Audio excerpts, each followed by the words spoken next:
Na sua opinião, qual o maior obstáculo que a igreja evangélica contemporânea enfrenta para se reformar e se desconectar de uma vez por todas das heresias? Nossa, eu acho, Priscila, que as heresias sempre vão existir, né? Eu acho que sempre vai existir, igual a gente falou ali do joio e do trigo juntos, que só vai se separar no final mesmo, né? No julgamento final.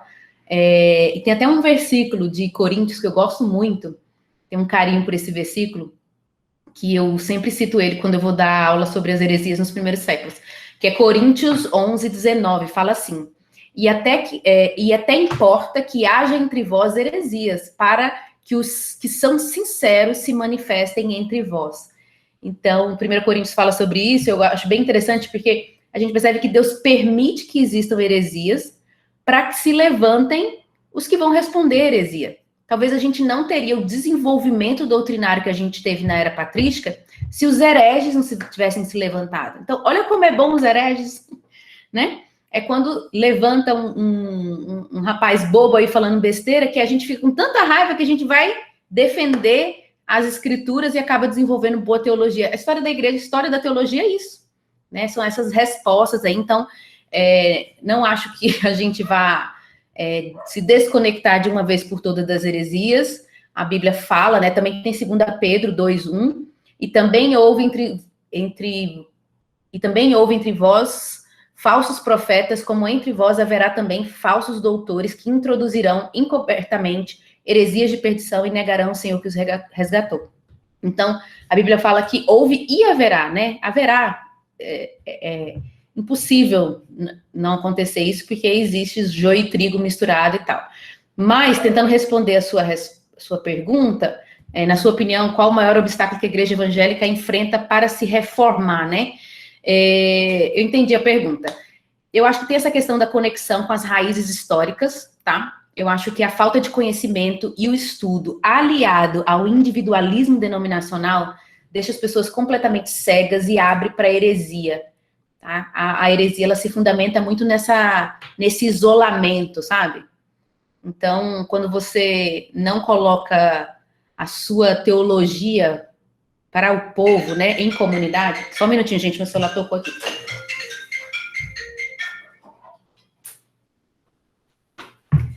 Desculpa. Quando você não coloca a sua teologia para o povo, você desenvolve sozinho, né? Isso acontece. Até esses dias eu gravei um videozinho sobre mulher fazendo teologia, eu coloquei isso. Porque teologia se faz em comunidade, né? Você tem que estar aberto para ser corrigido. Não só para uma pessoa fisicamente ali e tal, presente, mas até com pessoas da história. Então, o estudo de história da igreja te ajuda nisso, né? A não produzir heresias. Mas, então, tem essa questão da conexão com as raízes históricas, que eu acho que eu falei ano passado também, que foi uma outra experiência que eu tive quando eu estudei a história da igreja como um todo. Eu consegui perceber que mesmo com tantas divisões e linhas diferentes na teologia, pessoas pensando diferentes em coisas variadas, existia na história uma linha, como se fosse uma linha, né, de pessoas de diferentes lugares, diferentes épocas, que afirmaram a mesma fé, que seriam as bases essenciais do cristianismo. Mesmo que, por exemplo, em escatologia a gente pense diferente, na história a gente vê que, sem ser os hereges, todos criam que Jesus vai voltar, né? Então, essa foi uma experiência que eu tive. Então, essa conexão com as raízes históricas tem a ver com isso. Agora, sobre essa questão de se reformar, né, ou de uma reforma, eu acho que tem dois aspectos, e o Pedro pode me corrigir ou acrescentar. Eu acho que existe a ação soberana de Deus na história, né, igual eu falei antes, história da igreja, a gente vê a ação da mão de Deus, misericordiosa e soberana, e a gente vê muito isso em avivamento. A gente não consegue falar assim, amanhã vai vir o avivamento, é a ação soberana de Deus, né? Então, existe esse aspecto da soberania de Deus, cuidando da sua igreja, né? Então, Deus prometeu que vai cuidar do seu povo, mas também existe o trabalho de homens vocacionados por Deus, e essas duas coisas juntas, né? A gente vê essas duas coisas atuando juntas. Agora, quando ela fez essa pergunta, eu lembrei de um versículo em Efésios 4, que fala justamente sobre essa questão de heresia, ou como Paulo coloca, os ventos de doutrina, né? Que fala o seguinte: querendo o aperfeiçoamento dos santos para a obra do ministério, para a edificação do corpo de Cristo, até que todos cheguemos à unidade da fé e ao conhecimento do Filho de Deus, a homem perfeito, à medida da estatura completa de Cristo. para que não sejamos mais meninos inconstantes, levados em roda por todo o vento de doutrina, pelo engano dos homens, que com astúcia enganam fraudulosamente. Aí em Efésios 4:12, vai falar antes também, né, dos ministérios, né? Então Deus usa homens, né, para reforma, para avivamento e tal. Então eu vejo essas duas ações aí. Então, heresia eu acho que sempre vai ter, tá? Joio e trigo misturado e heresia também no meio do povo de Deus, mas Deus usa isso para a sua glória. E tem essa ação soberana de Deus, né? A gente tem promessas de Deus que ele cuida da sua igreja. Então a gente não precisa ficar preocupado, por um lado, do cristianismo. O cristianismo vai acabar. Não, não vai acabar, né? Porque Deus cuida do seu povo.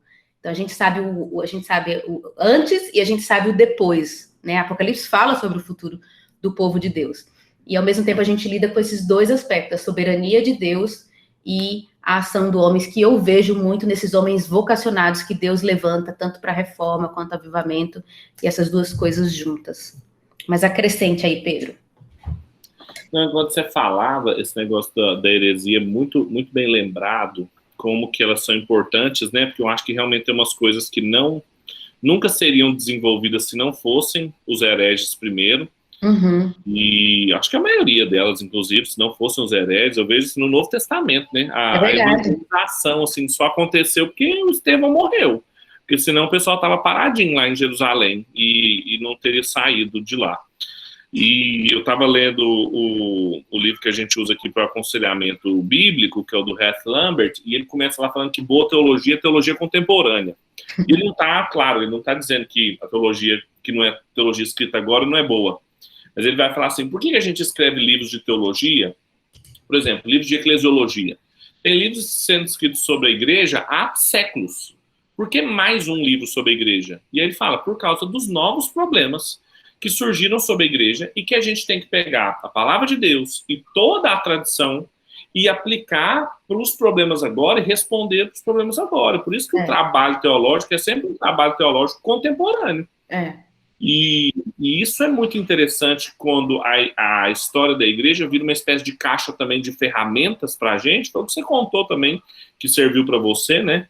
Para a gente poder ir lidando com os nossos próprios problemas contemporâneos, e ir fazendo teologia contemporânea, lidando com as heresias contemporâneas. Então, nem o cristianismo vai acabar, a teologia também nunca vai chegar a um fim, a reforma ela é constante, e por isso o lema da igreja, no caso da reformada, mas vai para toda a igreja, sempre se reformando, porque ela sempre vai estar lidando com as suas dificuldades, as suas carências, os seus pecados, seus limites, são coisas diferentes, mas todas apontam para esse trabalho contínuo.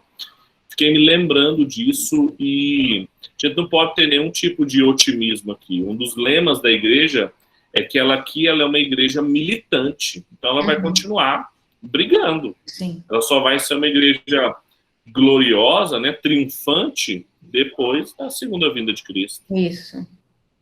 Exatamente. Militante e gentil. Boa tarde. Exato. Muito bom.